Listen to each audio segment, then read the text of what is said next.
Hi, Michael. Hello, How are you? I'm good. How about you? Okay. I'm feeling a little under the weather, unfortunately. Um, Oh, really? yeah, I think my roommate for the hotel, I think he got me sick because Is it? I have a harsh cough and nose issues. How about you?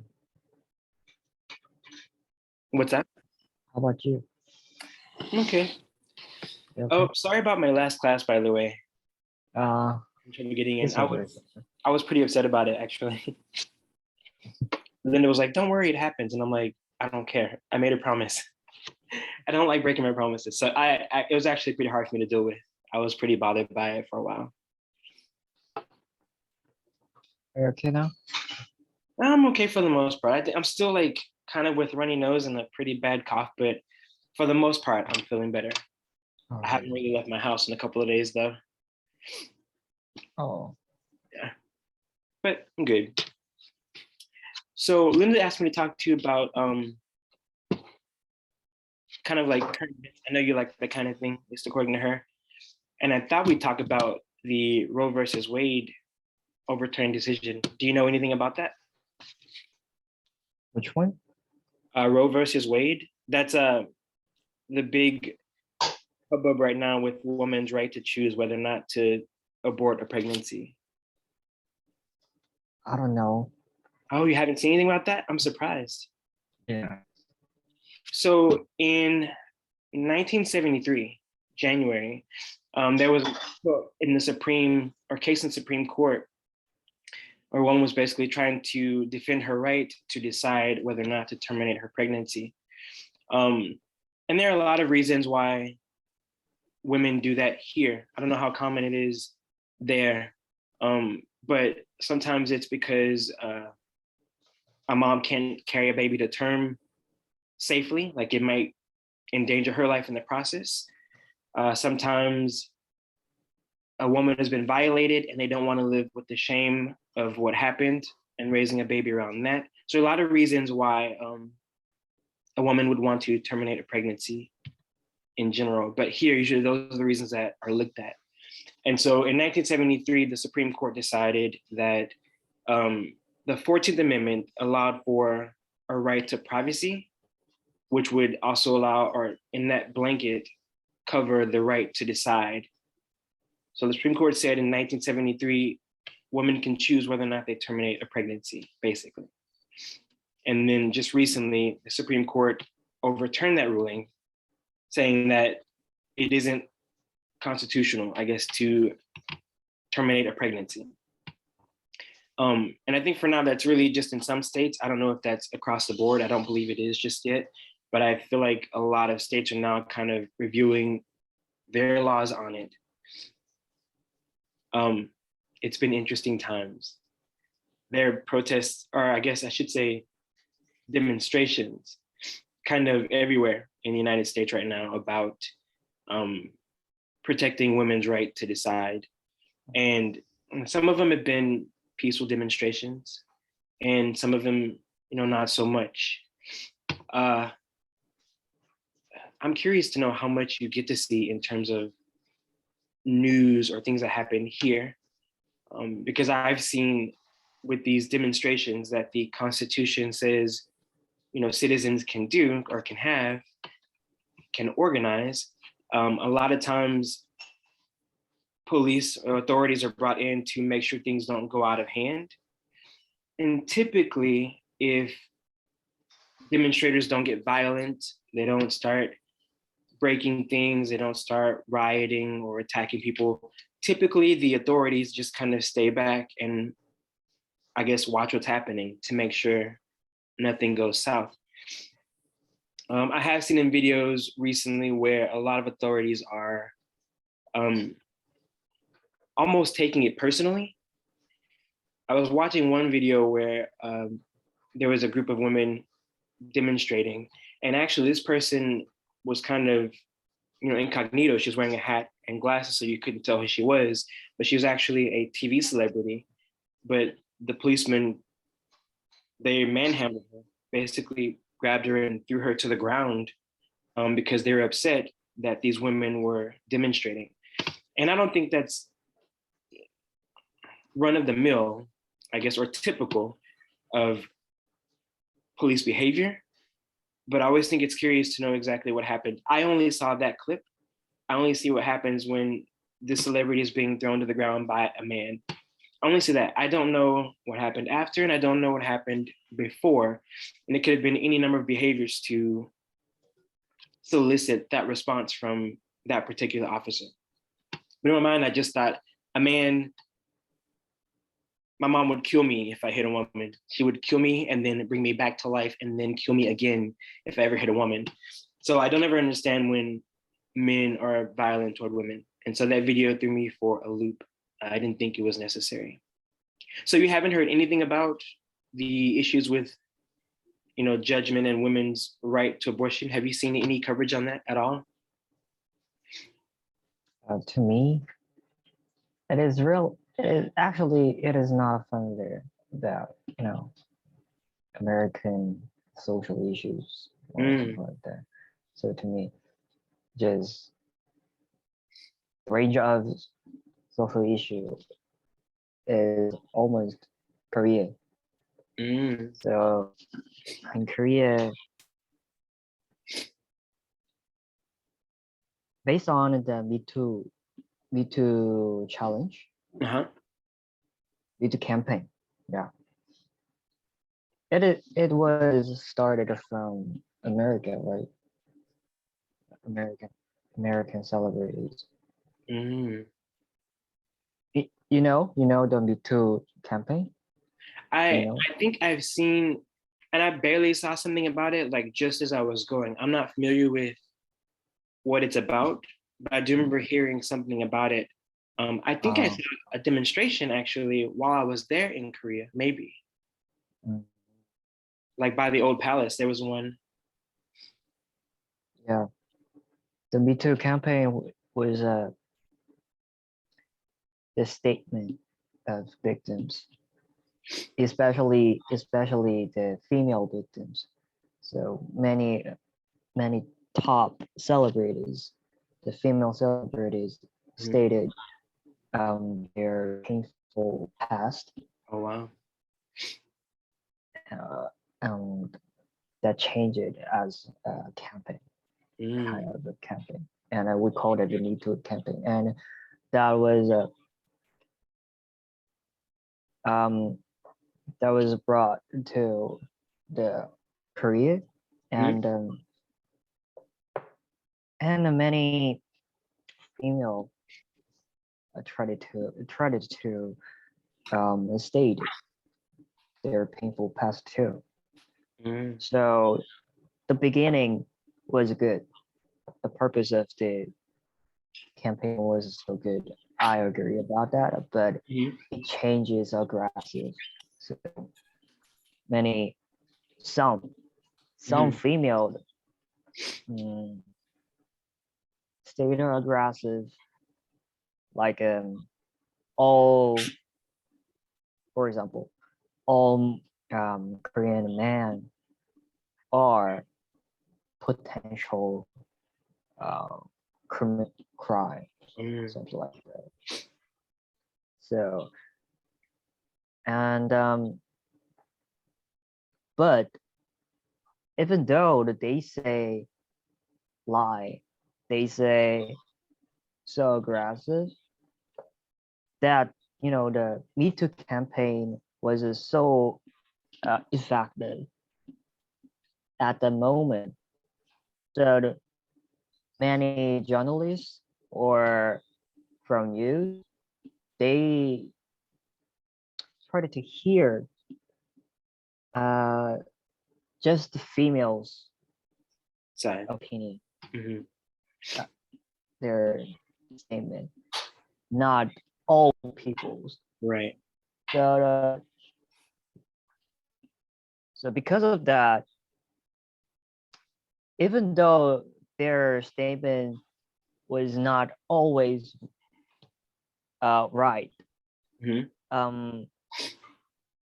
that their statement started to influence all parts, and then it caused another discrimination. Oh, really? Yeah, like a reverse discrimination. So, and because of that, the young generation, the male young generation, they tried to state about their reverse discrimination. So that's why in Korea, until now, we have a sexual conflict between female and male That's, until now. I guess Yeah, because of so the coverage, like everyone, or the people mostly being heard, then it would kind of have that effect, I guess. It's like I said, only one side is being heard. yeah, so I don't know. That's recent. I have to read more about Me Too because like I said, I think I barely saw something about it when I was just about to go. I didn't know much about it. I wasn't well read or informed, but it's interesting. Do things get violent ever at these demonstrations? Like the issue I was talking about earlier. Does that happen a lot? Yeah, I have like that too. Like at the process of seems like you know, we have some issues Huh? from the cafe. Uh, the young woman tried to hit the man, Oh wow. but so no, hit yeah, the young woman tried to hit the man, and that man tried to defend himself, but they they have videos about that situations, but from news and and from online newspaper, they tried to say the victim was woman, not the victim was man. So they tried to make that man as villain, Yeah. yeah, and a criminal. So that's because of, you know, as I said, their statement their statement yeah was so effective. That's why from the news they just tried to say the woman was a victim. I think usually when we hear there's news coverage on a certain topic and you hear the focus on one side of that topic for the longest time, then it creates a negative image around the other side. So they experienced it from the women's standpoint for a while, and that's all that news was covering, and that's all that social media was covering probably, and it's all that the newspapers were talking about. And so I guess that can sway a public opinion. And so it's probably really easy for them to believe the man in that situation was a villain because of the coverage that came ahead of time. It's relevant. Yeah, with like here in States Roe versus Wade, it's a huge thing and everyone's really up in arms about it. My personal opinion, I'm pro-choice, which means I think women should have the right to decide what to do with their bodies. That said, I am on the side of it that I think especially younger people these days are not as safe as they should be, or not as responsible as they should be. And so a lot of times it's very possible, very likely that someone who wasn't safe, someone who wasn't responsible would look at abortion as a way to shirk responsibility. Because you probably haven't heard that word before. I'm gonna type that in chat. Make sure I spell it right first. But I think young generation especially will use it to shirk their responsibilities if they just don't want to deal with a mistake, I guess, or what they feel like is a mistake. So instead of being smart when they date somebody, they make a mistake and they don't plan properly, and then there's a baby coming. And instead of being an adult and saying, you know, I'm gonna take care of it, they just say, you know what, I don't want to take care of it, so let's terminate the pregnancy. So I think, while I think women should have the right to decide, I don't think the ability to terminate pregnancy should be used when you make a mistake. Does that make sense? And I think probably mostly in the young generation, if they don't want to handle the responsibility, they look at terminating a pregnancy instead of letting life happen as it already is. I'm going to type the definition of that word too. Did you see that word in the chat? Did it show up? Yeah, I can see. Okay. Actually, in Korea, the terminating pregnancy is not easy until now. Really? Yeah, it's not easy, excepting some special cases, something like a rape, like a sexual crime. That in that cases, from government, they try to help about the terminating pregnancy. So, but In a way, that's good. yeah, accepting that is special cases. It is not easy, and many people don't, yeah, it is not easy. But as you said, the young generation, they think that they are Exempt? how can I say? Special? Not special. They think they are weak. How is it? Oh. They think they don't have some powers or responsibility about the situation after the pregnant. So that's why in Korea it is the same situations happen. Many young generation is try to terminate it. I think it's probably good that you guys have a more of a hold on it, because here, I've never dealt with it myself personally, but my understanding is that it's a simple process. It's basically a phone call. Well, you can open Google and locate a clinic that does it. You make a phone call to make an appointment. You go and have the procedure done and you make a payment. It's that simple here. And I think that's also why the United States guarantees a lot of rights, or promises a lot of rights to the people that live here. And so because of that, collectively, we're used to a lot of freedom and freedom of choice, and we don't like our decisions taken away from us.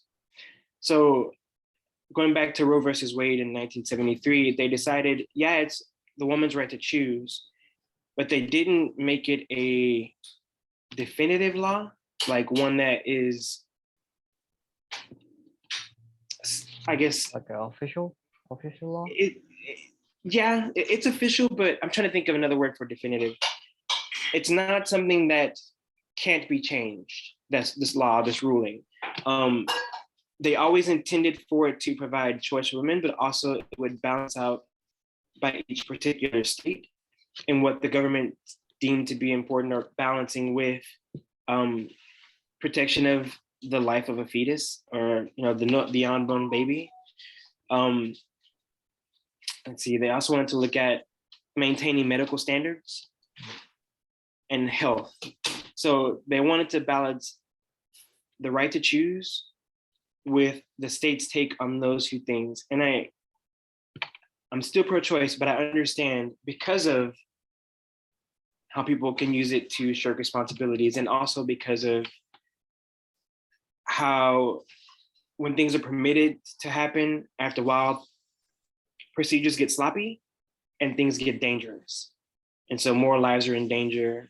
Health practices aren't as standardized as they're supposed to be. And that's what the government meant to protect against, even when they allowed for this original ruling in 1973.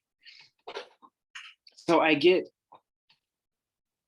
I get both sides of it. I'm still completely pro-choice. I think a woman should always have a right to choose. And I don't think a man should ever tell a woman what to do with their body. I don't think that should be a thing, because women go through a lot. But I understand, just want to make sure people are responsible. And I understand considering prenatal life, I get that. And I also understand making sure that just because this process is allowed, it doesn't make medical standards decline and put more lives in danger. So I get both sides of it. It's been an interesting debate for a while. Yeah. As we said, the young generation, including me, Mhm. it is not easy to have strong responsibility about our action. Definitely. I think that is because we're still non-mature, Right. but the world is changing so quickly, Mm-hmm. and we have to get used to it about that. And we're the youngest generation, and we have to lead this world. So, but we're not ready Mm-hmm. about the world. So Mm-hmm. that's why we're not easy to get a strong responsibility, I think. And that it causes we try to avoid some serious situations of like a you know terminating pregnancy. But I don't know. When I was younger, I disagree. I disagreed about terminating pregnancy because you know like their lives. you know from education, and they said we have to we have to save, even though that was a small life, to say Mm-hmm. like that. So when I was younger, I thought that we had to disagree about terminating pregnancy. That's a very rude action, something like that. I thought like that, but after growing and think one more time about that, Mm-hmm. thing is inevitable, maybe. Yeah, in some ways it is inevitable. Yeah, I it's the think best way. it's a big gray area, just because there's so many variables around it. Like again, I think I maintain I'm pro-choice. That's my permanent stance. But I definitely am like, if it's not because something bad happened to you, something you couldn't control, like you were violated, or if it's not that it's going to put your life in danger to continue pregnancy, I don't think it should happen. And I think too, a lot of those thoughts from the people in command, they come from a moral standpoint, or religious standpoint, Mm. that teaches the value of all life. I also value all life. I think I'm trying to remember exactly how they worded it. I want to say they permit after first trimester, because at that point, the fetus, even though it is a developing person, does not yet have a heartbeat, in which case they look more lightly upon terminating pregnancy. But after that point, when it develops a heartbeat, then it is definitely a person with feelings who can experience, even though we don't know it, can experience that entire process. And I've seen some of the process. It doesn't look like it's not like it's comfortable for anybody. So I think that's where the issue comes in. And for me, I'm probably less comfortable with people deciding to do it after this fetus now can actually experience what's happening. I think, I'm not as comfortable with that, but I also think it's not my right to make a judgment on it or make somebody feel bad about it, because I don't know what they went through, how they plan to resolve what they're going through. I don't know those things. So I think typically my train of thought is kind of, I was talking about how these people in law, they're looking at from a religious standpoint also, and they're looking at moral judgments to decide whether or not it's okay. For me, as a Christian, if I value life and I don't think taking the life is right, give me 1 second to turn off the timer. I'm sorry. Okay.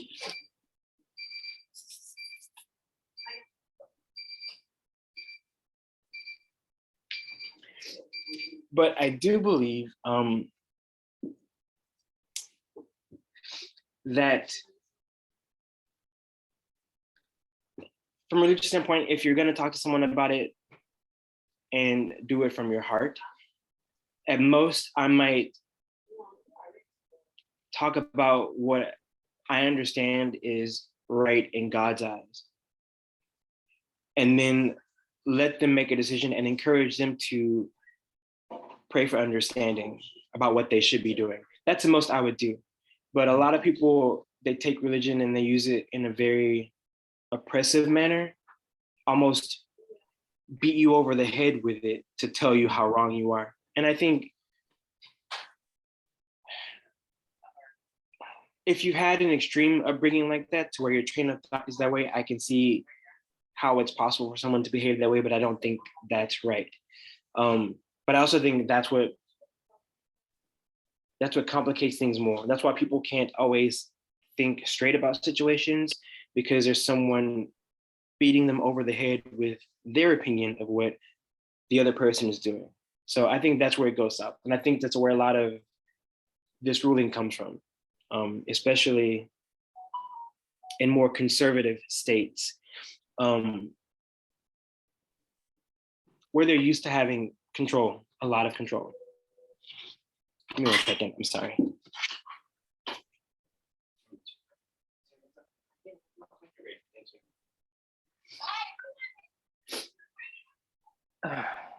Okay, anyway. So I think that's where the hassle comes in at, where we're a country that says it's your right to choose and we protect the right. But then there are leaders who are saying it may or may not be your right to choose if what you're doing is not the right thing to do. That's where our issue is coming in as a country. And again, I was saying, like, the Constitution just provides for so many rights for American citizens, and we're used to having those rights. And the moment the possession of those rights is challenged, then we have an issue. And I think that's kind of what this is. It might also not be helping that there hasn't been like a clear iron out or boundary of when it's acceptable and when it's not. And I think that also is helping to create more confusion around the subject, more frustration around the subject. But that's why people are demonstrating in all these different states, so that they can be heard and get a clear understanding, or maybe help rule on a clear understanding of what to do in these processes for the people involved.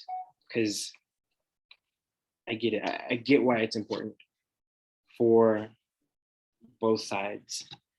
I guess I'm more neutral and leaning on the side of the women, because I still feel like at the end of the day, it's the right to decide. It doesn't hurt me any if a woman decides to terminate pregnancy. And I say that in terms of, I shouldn't say hurt me. It doesn't affect my life. I will still wake up and do what I have to do and go to bed and be me. I won't personally be affected in my life if someone decides to terminate a pregnancy. But not everybody recognizes that. And they take their beliefs and they hold them firmly, and and they try to use that idea to sway this decision. I have a question. Sure. Like, in Korea, we have sex education, and Mhm. also in America, you have that education, right? Mhm. So then in that the program of that education, you guys have the the the contest about terminating pregnancy. You know, when I took it in school, we didn't, and it was a different time. Also, I think I think in the scholastic world, like today, teachers can be more candid, and it's okay. Have you heard that word before? Candid. I'm gonna Depends type. on the situation. They can be more candid in terms of candid's like they can be more raw. They can discuss things a lot more in depth. And that's what candid is, when things are shown kind of Okay. more raw or more freely.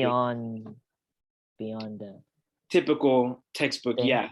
So when I took sex education in high school, it was part of a health course, and it was only the health course lasted for about 6 months, and the sex education part of it lasted for like 2 weeks.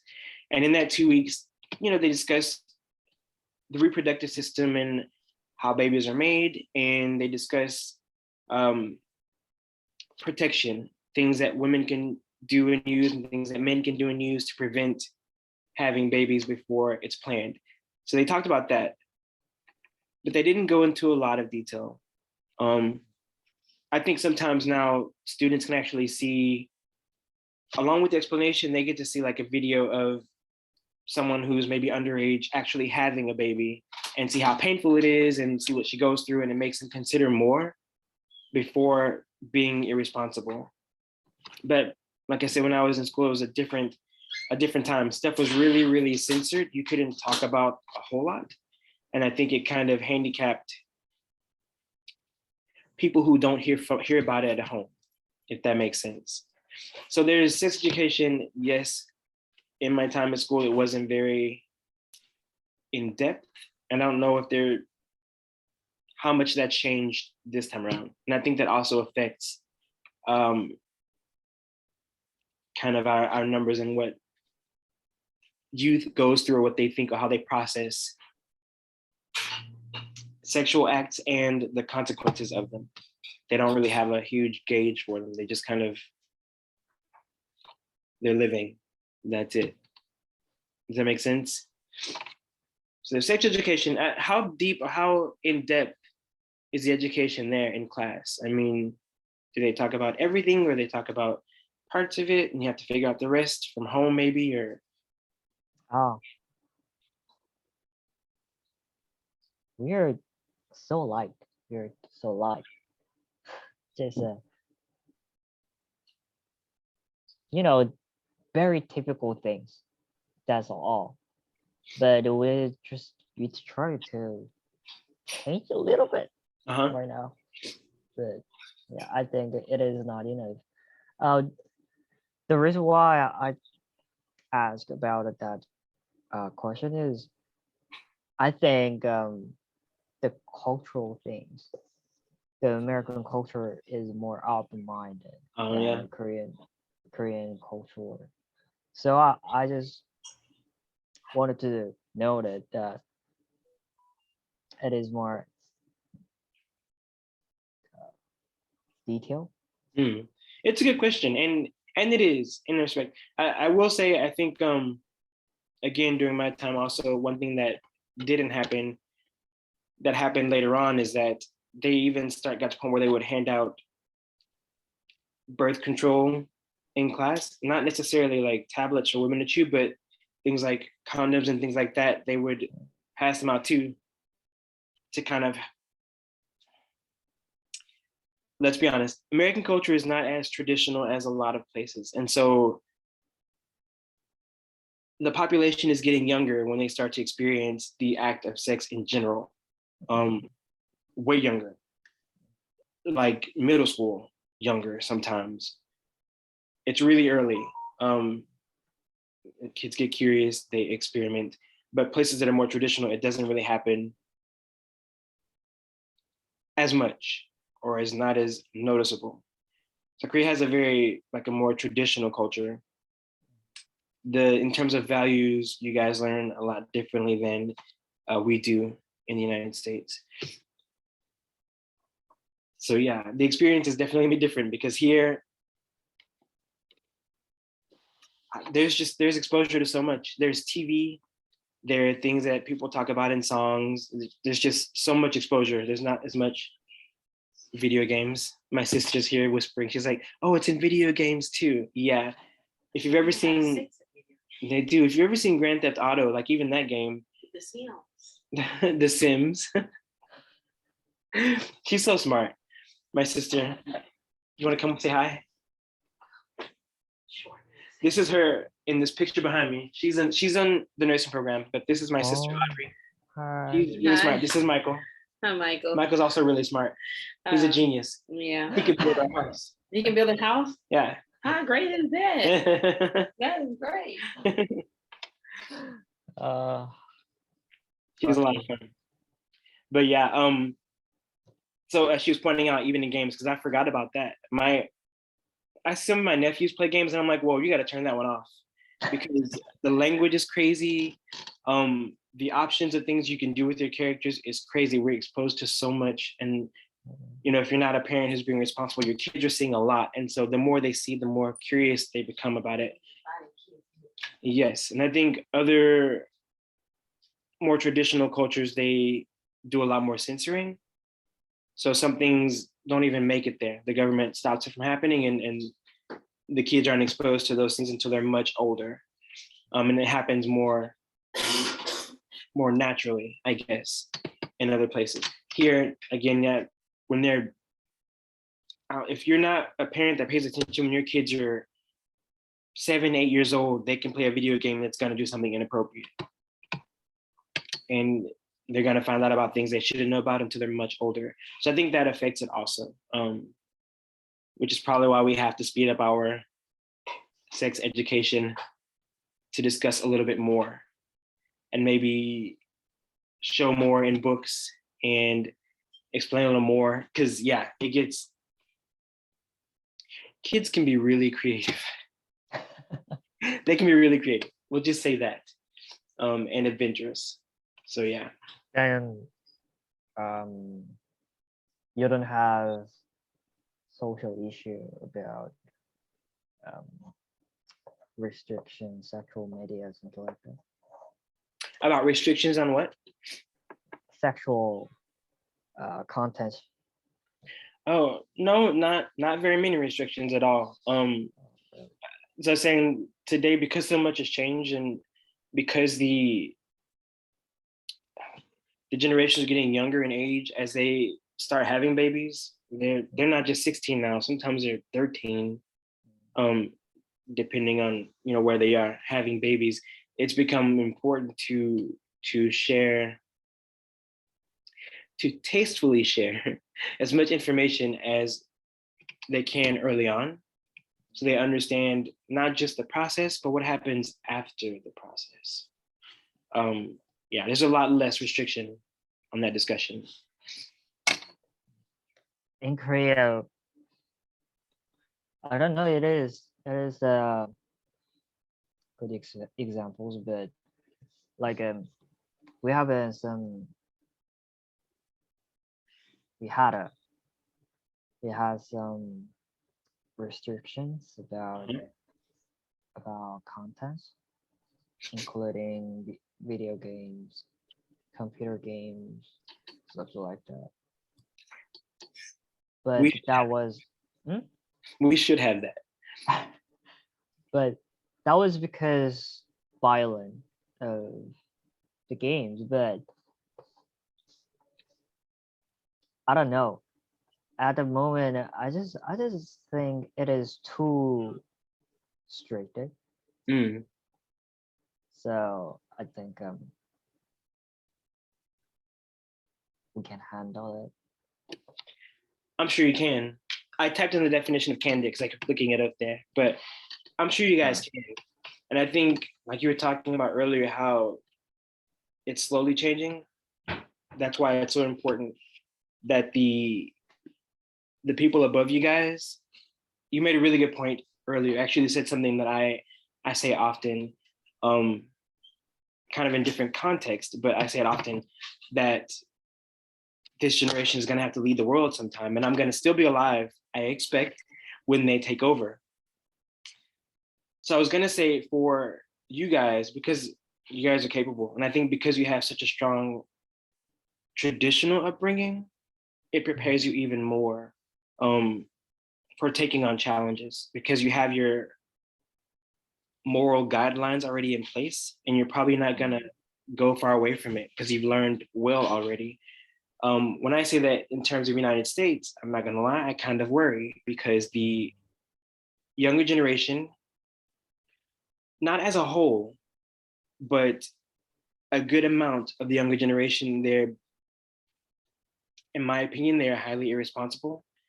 They don't know much about working hard, or the concept of working hard for what they want. Again, that's not everyone. It's just a pretty big number in that generation here in the United States. And they also want things to be fast. They want fast reward, and they don't want to work very hard for it. They also want not just one, I think they expect praise all the time. It sounds harsh. I think it's important to acknowledge when someone is doing well. It's important, because if you don't acknowledge when they're doing well, they never know it. They never get the confidence to know they're doing well. But when I was in school, let's say a science project or science fair, for example, if you know what that is, Yeah. usually there may be a class of people, and we all maybe team up and decide, this is what our Yeah. project is going to be on. Here's how we're going to test our variables, and here are our results. And at the science fair, we would go through, or a panel would go through, and decide which of those projects was the best, which one was the second best, which one was the third best. And then every now and then they would do what we call an honorable mention, which is like, this one was good, it just didn't make it into the top 3 kind of thing. So that was when I was growing up. And you kind of knew, I appreciated the rating because it made me challenge myself more. If I didn't get where I wanted to be, then I knew I needed to work a little harder, and that's okay. But I did always appreciate, the good jobs, good tries. I think that's important too. Or people lose confidence and they don't keep trying. But I find today, a lot of times you may see a first place winner, maybe a grand prize, then a first place, and then a second place winner. And then after that, everyone gets a small trophy or a certificate that says they did good. And I think the encouragement part is important, but it also teaches, in a way, I can do bare minimum and still get a reward for it. And I think that kind of mental training, it leads to people who are like, oh, well, I want a nice car. Great. Instead of going to go work for a car and earn it, I'm just going to steal the one that's down the block. Like, I think that kind of fosters that train of thought, of that behavior. They don't learn as much today that they need to work hard for things. Even in terms of no jobs. gain. What's that? No pain, no gain. Exactly. My first job was a service job.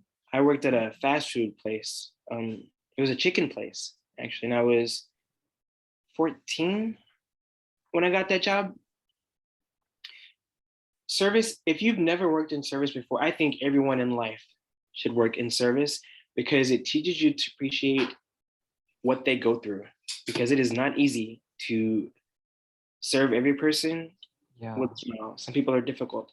And I think for people who have worked in service industry, they understand that. And so they look at life differently, and they handle people differently and treat them with more respect in pretty much every field, because they know what it's like to have a hard time at a place that you work.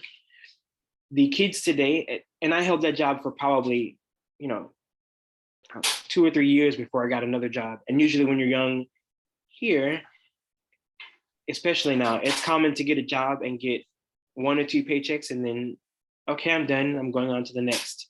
Or maybe I'm just going to stop working for a little while until I need more money. It's not uncommon to have happened here. And I think, again, that's not across the board, but it's a good number of people who think it working that way. They think of it that way because they don't have responsibilities, I guess. So it's that train of thought that's fostering this behavior, this belief that I don't have to do a whole lot. I'm going to get what I want anyway. And I think we'll circle the conversation. That's what makes me stop and worry about when the generation here takes over. I worry about how responsible they'll be, how seriously they'll take responsibility, and how well they'll be able to lead. I realize every generation has their standout people, even in school. I feel like we had the people who did enough just to get by. We had the people who are working really hard, and we had the people who excelled. I think I was one of the people who worked really hard. I had a great group of friends also, though.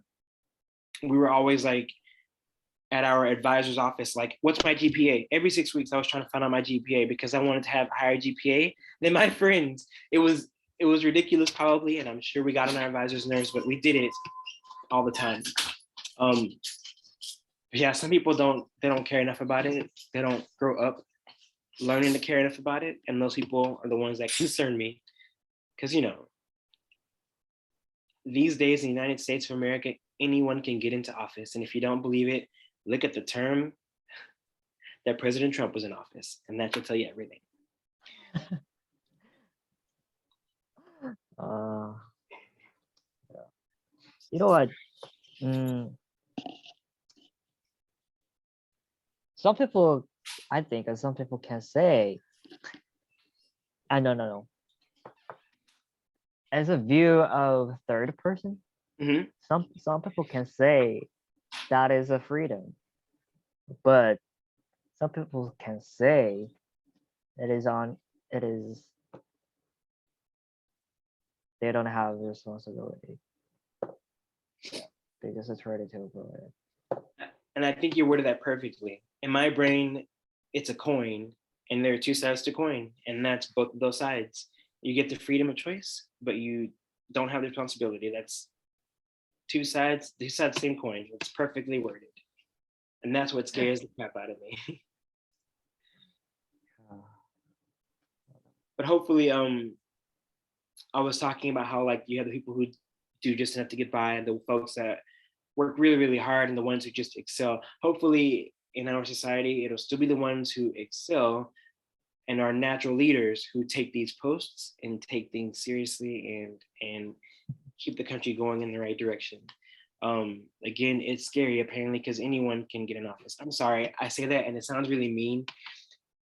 In terms of Trump, I'm gonna say usually a president in the United States has some kind of legal knowledge and some kind of military knowledge even before going into the office.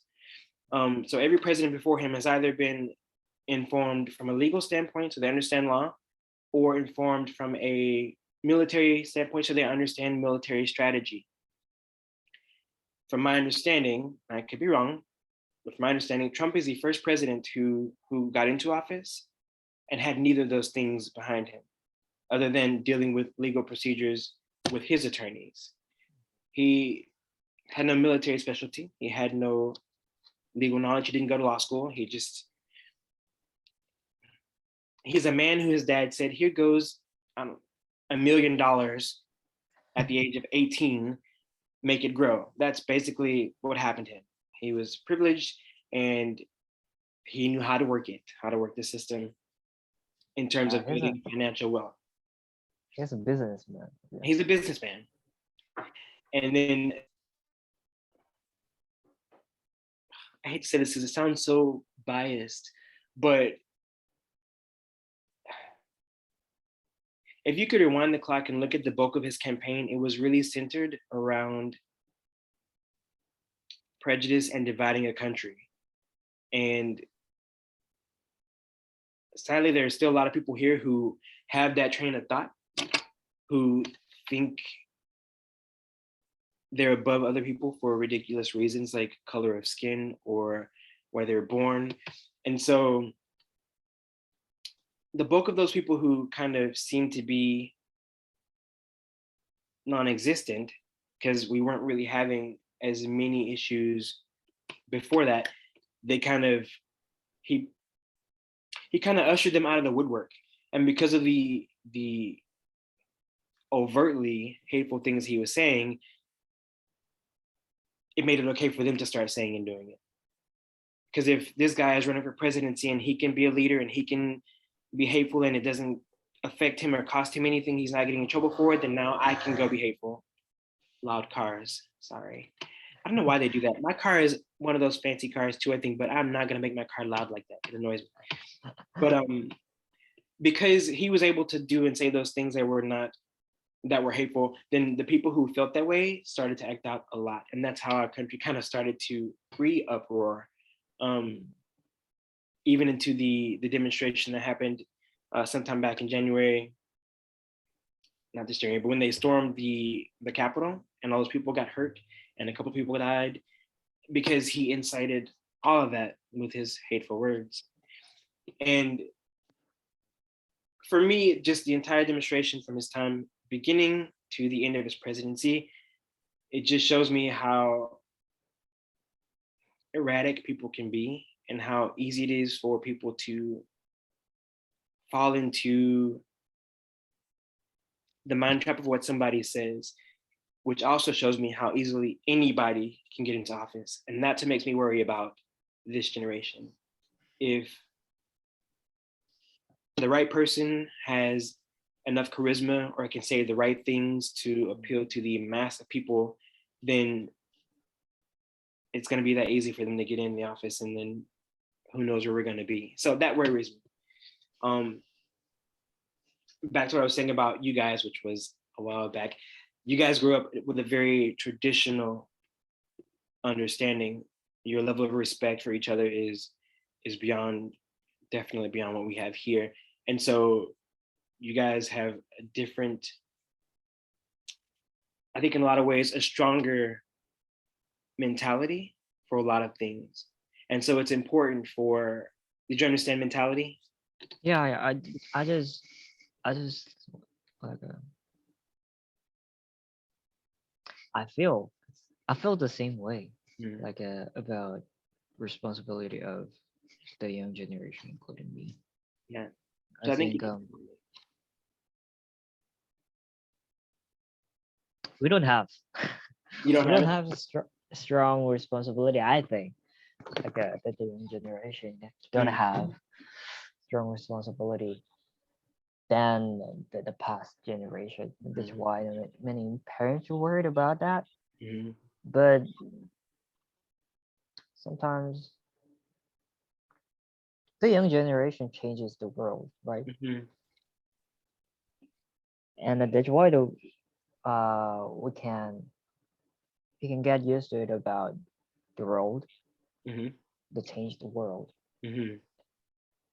So that part makes a little bit um that part that can be the bigger advantages of the young generation. Mhm.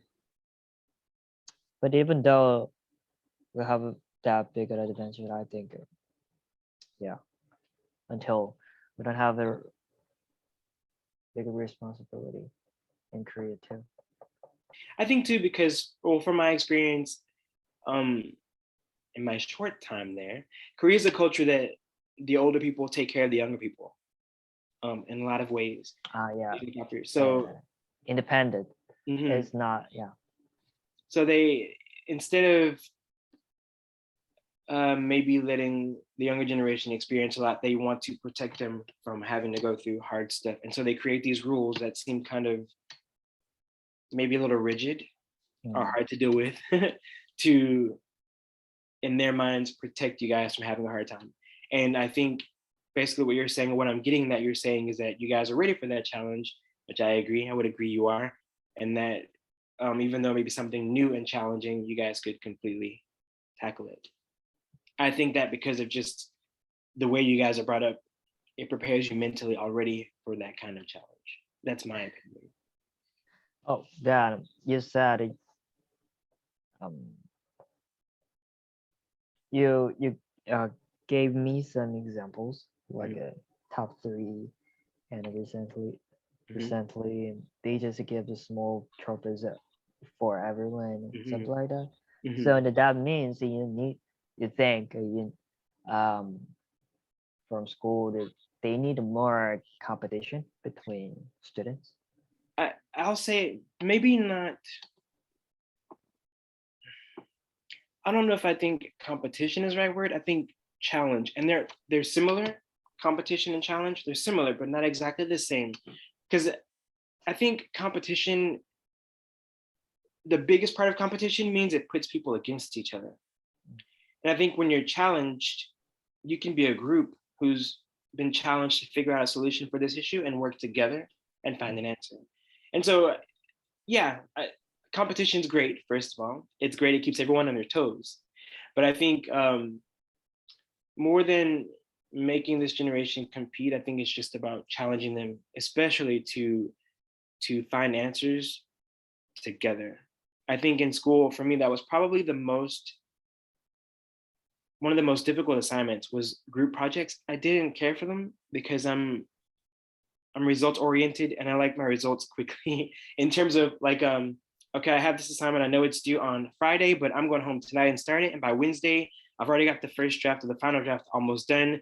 So Wednesday night, Thursday, I'm kind of going through it for the last minute things I can add or take away.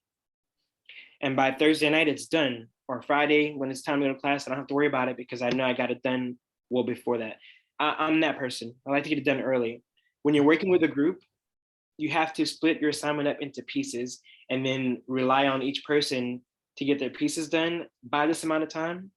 So you can all look at it together and then, kind of tweak it and get it to the final product and then turn it in. And I don't, maybe I have the patience for it today, as long as I can say, okay, it's Monday, it's due Friday, everybody have their pieces done by Wednesday morning, and then Thursday we'll review it and turn it in. As I can do that, I'm fine with it. But it's tough to manage when you got somebody who's like, okay, I'll do it, and they just don't. Or you have people who are just living life and they work a lot and they don't have a lot of time to button down and do it. That makes it hard for me. So group projects, not my thing. I played tennis in high school also. I was district for 2 years. For most of the time, I was a singles player because I am also a ball hog. I want to play by myself because I know I can score. I had a doubles partner my senior year. I had the doubles partner for like 3 weeks, and I was like, Coach, I can't. I need to play singles because I need to guarantee I can get my results. And my partner was really good. His name was Min. He was really good. We practiced together all the time and he would kill it. But when we went to tournaments, he would play around and it drove me crazy. I'm like, I need results. I want to keep climbing this rank. I want to get to the finals. You know what I mean? And he would play around. And so after like 2 tournaments, a couple of weeks playing with him, 3 weeks, I think, I was like, Coach, no offense, man, but I need to be a singles player because I need my results. That's always been me. And I don't mind, again, working in a group to get things done as long as it's a controlled group. Not necessarily controlled by me, but it's got to have deadlines and dates, and we got to know what's happening so we can get to the final result in good time and have it be right. Um, and yeah, so that's why I think, you know,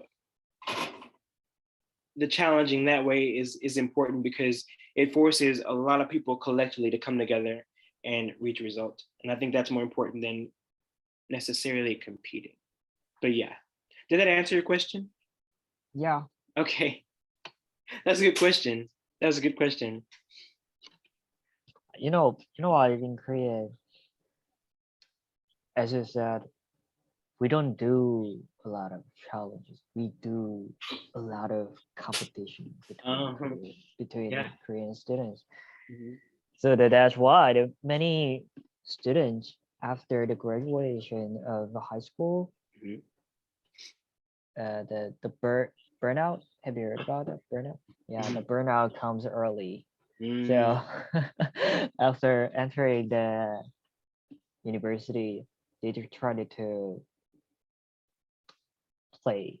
Mhm. They tried to enjoy the the life of campus, Mhm. not just studying, because they study a lot and Yeah. they do a lot of competition during the school life.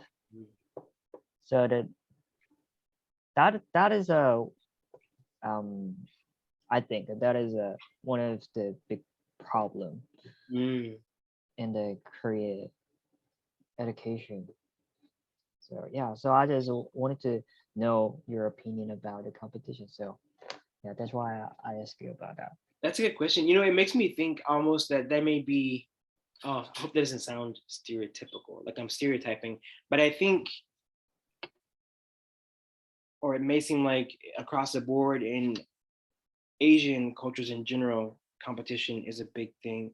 Because my friends, the ones I were talking about, like Min was my tennis partner, they're all Vietnamese. They're from Vietnam, and Mm, I love them. They're great people and fun to hang out with and do good things with. But that's why I was saying they kept me on my toes. Because I think before I started hanging out with them, I was just doing enough to get by. I think, or maybe working what I thought was hard enough. But they made me like step up my game. They challenged me to um, to be great. And so we got into competition, and it was a fun competition. If my GPA was higher than Twee's one semester, we weren't upset at each other. It was just like, oh, okay, now I know what to do next semester.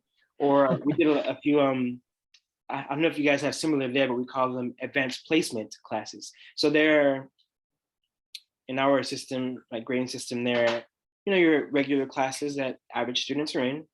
Average student sounds bad, but that an average student would be in.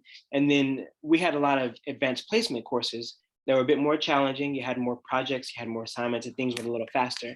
And so all of us were in advanced placement classes. And so if we weren't running to the advisor to find out what our GPA was, it was like, I got the higher test score. You got 98, but I got a 99. Like we would do that kind of thing. So it was all in fun. uh, But making it fun while being fun, we really push each other to be great.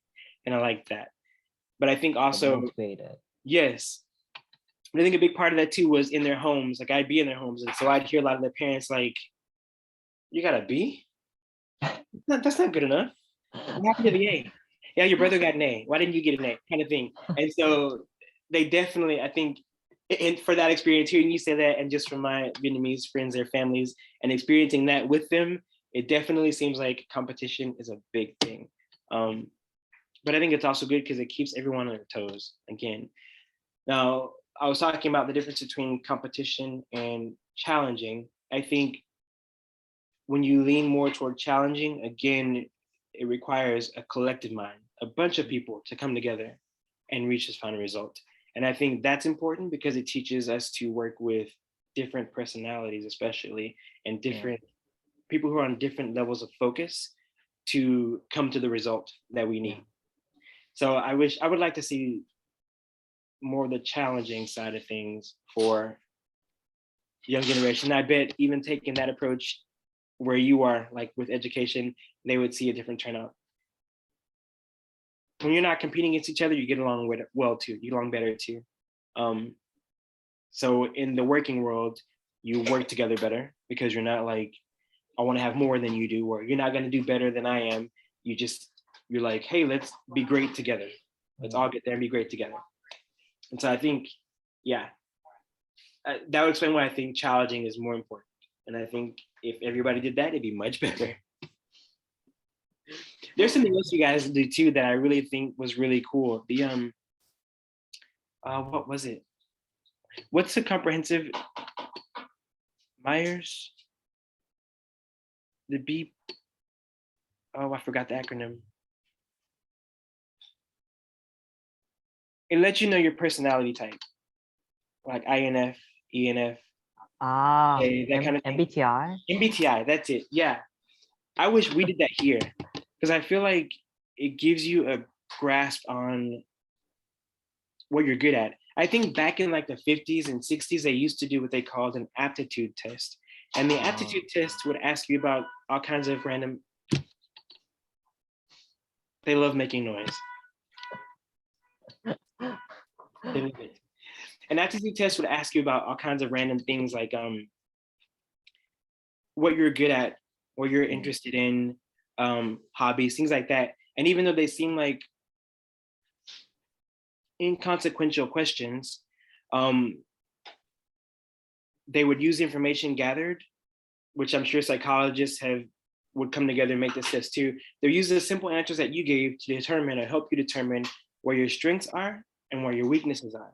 And at that time, they were using those test results to help steer you or guide you into the right direction. It would even help you decide whether or not college was good for you, because college is so expensive. And if it did decide college is good, it would help you decide where you should go. It did something I think people should do today, which is find out early what you're interested in, and then figure out how to monetize it responsibly, how to make a career out of it. Because if you can find a job that you're truly interested in and great at and make money, working is never going to be miserable. You're just going to be making money while you do something fun. So yeah, the test did that, but they stopped doing that a while ago. Now everything is standardized and stressful, and they teach on these final tests. I think they start teaching them in elementary now. It used to be, acronym is TAS. It was a Texas Assessment Skills Test, but it used to be taught only like in high school, because you had the 4 years, and then your senior year, you would take this final test and it would help figure out where you are collectively. But it got to a point where they're teaching it in middle school, and then now they start as early as elementary preparing for this test. I guess kind of like what you guys do in a way,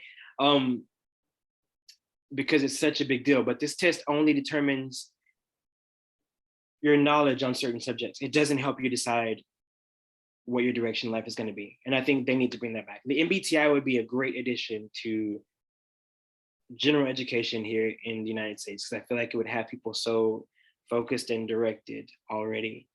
Jiyoon, who you met the other day, we were talking about it. This morning we had a session actually, and she was saying how she felt like there's a point where she needed to,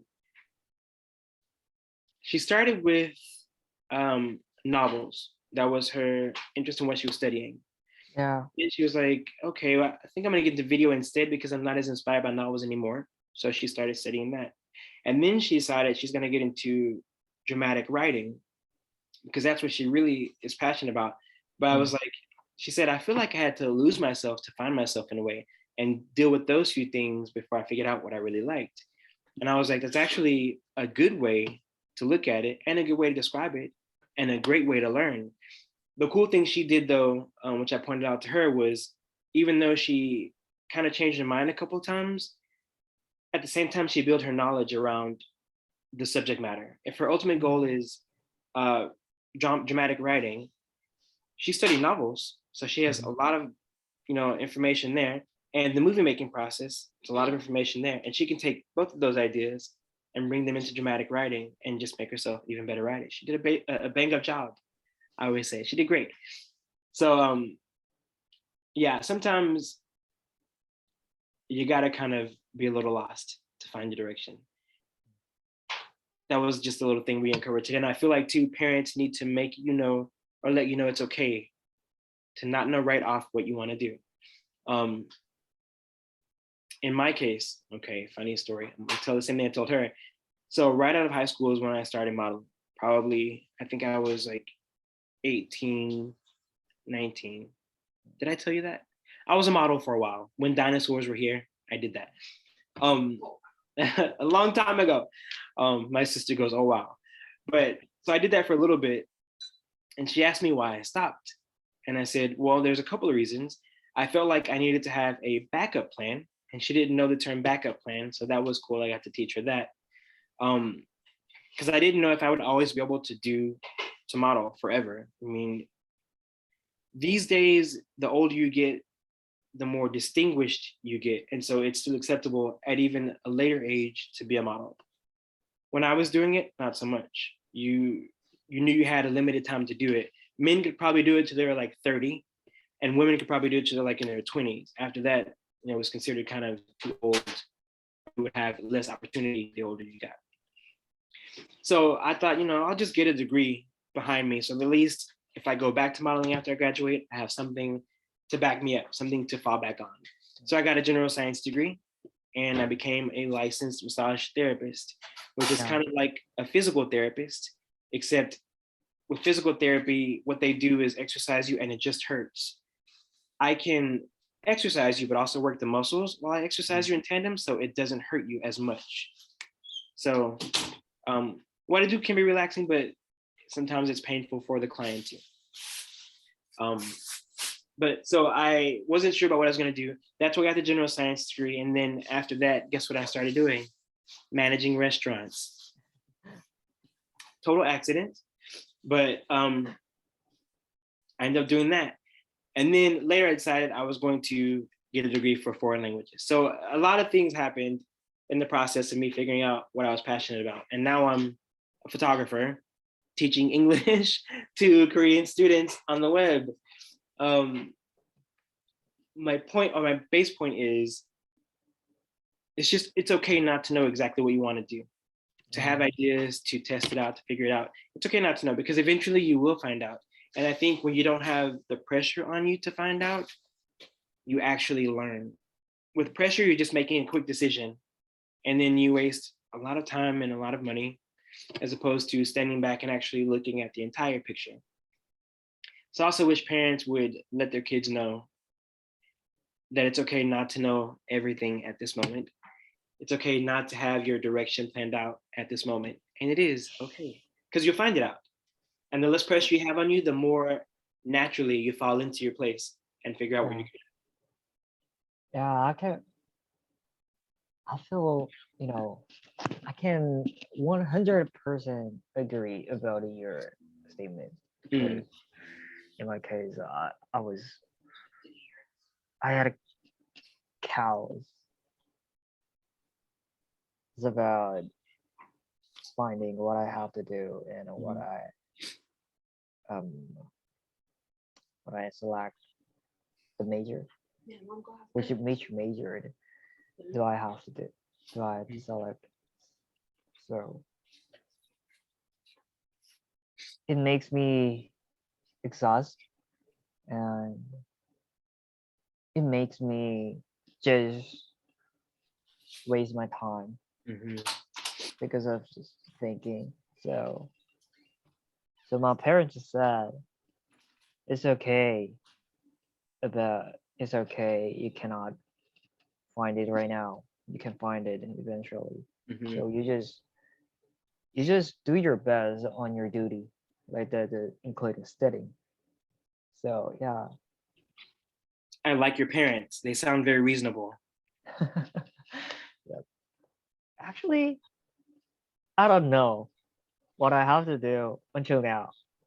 So just I believe their statement, like just do your best on about it, your duty.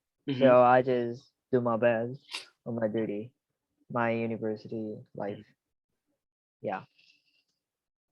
That's cool. Do you love it? Because right now you're going to school for architecture. Do you love that? Do you enjoy it? Yeah, I think so. Not making you do it over again? Yeah, I think so. But Yeah. I don't know. I can change it if so. That's cool though. You don't have to know. You got time. And in the meantime, that's something that you can still do and make money at and afford to live, even while you figure out, what else you want to do. I don't know, how common is it that people go back to school and get another degree, like a second degree in Korea? How common is it? Do people graduate and get a degree and then sometimes go back to school for a different degree? Um,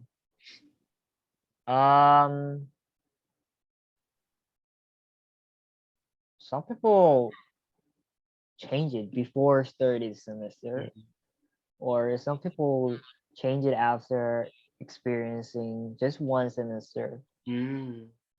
But in the case of my major, many people many people many people change it after second years of university, because it's too hard. We have a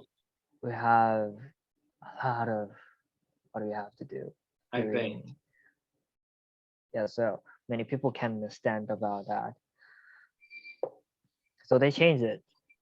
Yeah. And I'm right now, I'm second year. Yeah, And you're still here. You're still there. yeah, I'm still here.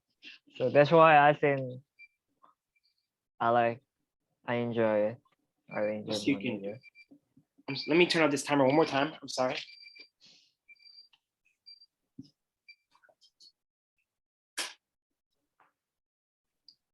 My sister was cooking. She's making a lot of food, so she set a timer for a billion things, and I'm running to turn it off constantly. I think it's great that you're still there second year.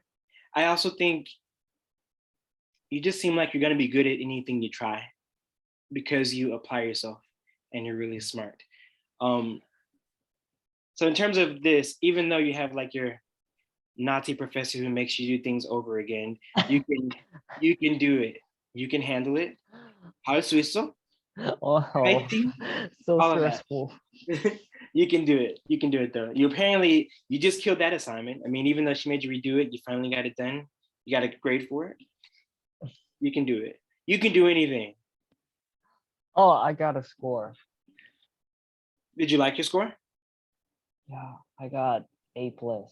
Okay, all right. You know what? We like this teacher now. She made you redo it over again and she was on the bad list, but she gave you the right grade, so she's okay now. Just Yeah. for the next time, tell her I said, don't do that again. You can tell her I said that. And if she doesn't like it, she can call me on my phone and we can talk about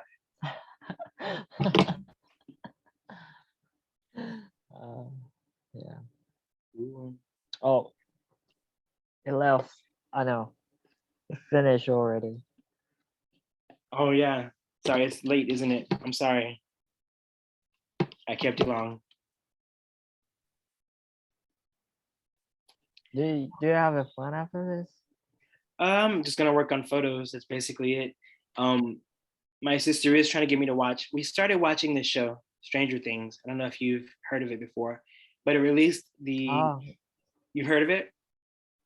It yeah, I heard released about the second part of the season 4 while I was in Korea, and she's a good sister, so she waited till I got back to actually watch it. I thought she was gonna watch it before I got back, but she decided to wait. So it. she's like, "Okay, we're both not doing anything right now. Let's watch it together." So when she gets back, I'll probably take a break from photos and actually watch the rest of the season with her because I'm curious to know what's happening too. But other than that, no, I'm not doing a whole lot. I haven't booked any photo shoots for this week, and I'm probably gonna push ones for next week back because I still don't feel completely 100%. I do have a student I go and usually teach in the Katy area. It's about a 30-minute drive from me. But just in case I'm sick, I don't want to get him sick, so I may actually postpone his classes too. I'm gonna play it by ear and see how I feel. But other than that, I'm just working on photos and trying to get over what's left of this sickness. Good. What are you gonna do for the rest of the? It's daytime there for you, right? It's like Yeah, what, 9 o'clock? it's a 10 a.m. 10, 9, 19. Yeah. What are you doing for the I rest of the day? uh I will meet my friend because Okay. my friend will go to military next week. Really? Yeah. And then when you go to military next week, what happens? How long before you actually deploy? Uh 3 day left. 3 day last. So you'll be there for 3 days? No. Just today. Oh, Just to say goodbye to him and take oh, care. okay. Okay, I thought you were going. I was like, oh my God. Now I know how it feels when someone in your family says I'm going to the military. I was getting worried for you for a second. Not that I don't think you can handle it or that I think you're gonna be Me? yeah. Me, I will go to military next week. Next year. Next year. Okay. Ooh, I have time to prepare. uh yeah. I know it's not like you're not gonna survive it, but I've got to know you. So in a way to me, you're kind of like family in a way. And so when my youngest brother went to war, he's a baby. And of course, military. I was like, oh my God, why are you joining the military? Because it's optional here. And at the uh time, it was a really dangerous time to join the military. And he was dedicated. and he really wanted to do it. So I was freaked out, but I supported him. When he was done and he came home, I was like, thank you, God. Don't ever go there again. It's just a scary concept to think, anything could happen and you're sending your loved ones off and anything could happen. Yeah. He's the baby. He's my baby brother. So in my way, I guess I'm thinking the same thing for you. Fortunately, it's different than North Korea. You won't be gone forever. I think you guys served for what, 2 years? Yeah, almost 3 years. So at least your parents will still recognize you when you get home, and you can still keep in touch with them, and hopefully you get like time off too to go and see them in between also, because that would be scary too. I was watching a channel on YouTube where these I think they call them defectors from North Korea Oh. had gone they live in South Korea now, but they're just talking about their experience and how they're programmed to think is crazy to me. How they don't really get to eat, their health is in danger. They don't see their parents for ever. In most cases, they were saying how if you go to or when you go to service in North Korea, by the time you get back, your parents are not going to recognize you. You may not even recognize them because so much will have changed. And I don't think they get a chance to go and see their parents or even be in contact with their parents while they're in service. They just have to hope everything's okay. So yeah, it's at least you won't be going through that. I'm glad for that for you. And serving country is great. I would have done it, I think, here if I wasn't so militant. I am militant. New word. Militant? Yes, I'm gonna look up the little definition so I can actually show you fully what it means, because I know I have my interpretation of, but I want you to understand what it means.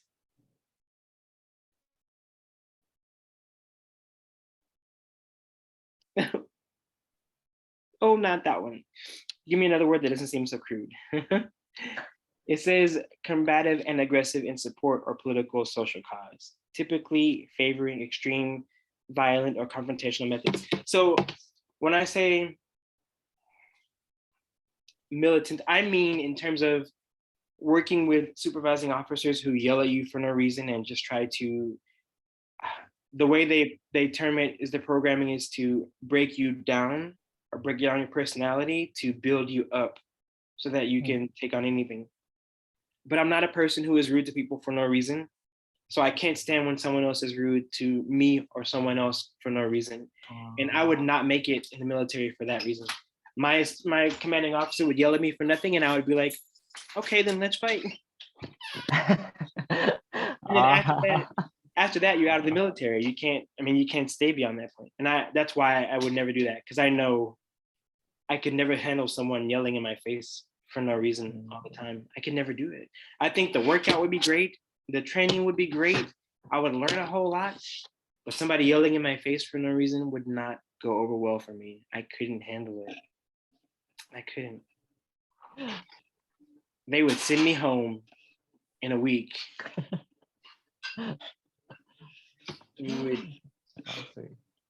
I think I'm coming back, by the way, or going back to Korea. I don't know exactly when. I have a friend named Christina who is thinking about going. She says she's going in September. If she goes in September, I will likely go then. Who? Christina, a friend of mine. Christina? Yeah, she's a friend of mine who hasn't traveled a lot, but is just getting into traveling. And I've become her travel buddy, sort of, I guess. She wanted to go to New York. And I was like, oh, I've been there a billion one times. If you ever decide to go, I'll gladly show you around. And she's, Marcus, I'm gonna go. You're coming? And so I went.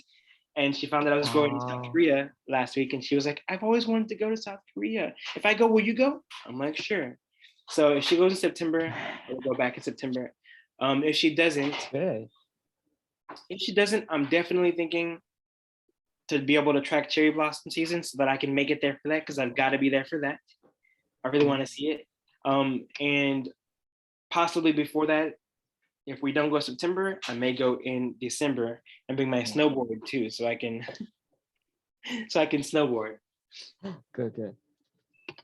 Yeah. So either way, I'll let you know. That's good. Okay. Let's meet soon then, if you come to Korea. I will let you know. I promise. Okay. Just in case. Okay. Yeah.